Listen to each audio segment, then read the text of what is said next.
syariat Islam di Aceh nya undang-undang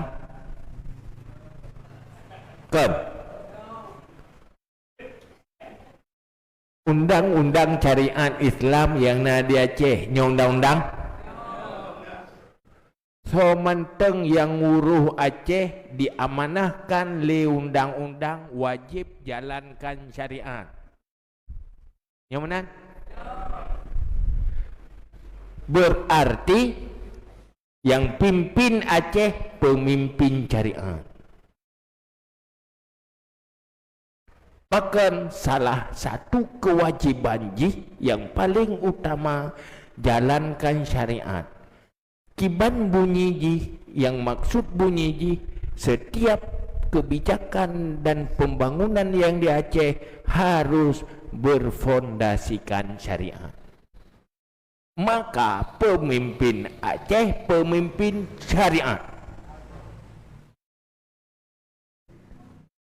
Man duda tempat pep di no pun tempat pep itanya gaduh tak pegah nyan persoalan kan persoalan agama nyan politik kan nyan sao perno yang kenyan begadah le payah pun oi makapur le de begat tikade bicara ngatanya kaya pilih ayah ada bekas politiknya hana urusan agama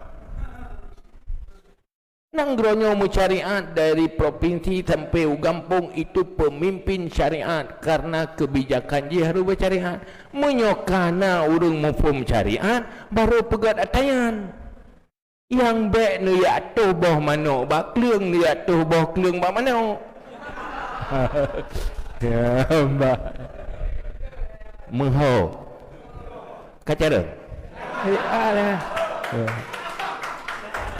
yang mandu bicara baik tanya mentau aduh habak orangnya demokrasi to yang le kenan menang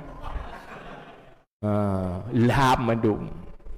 Kalau kebaikan tidak sanggup menggulung, maka kebaikan itu akan digulung.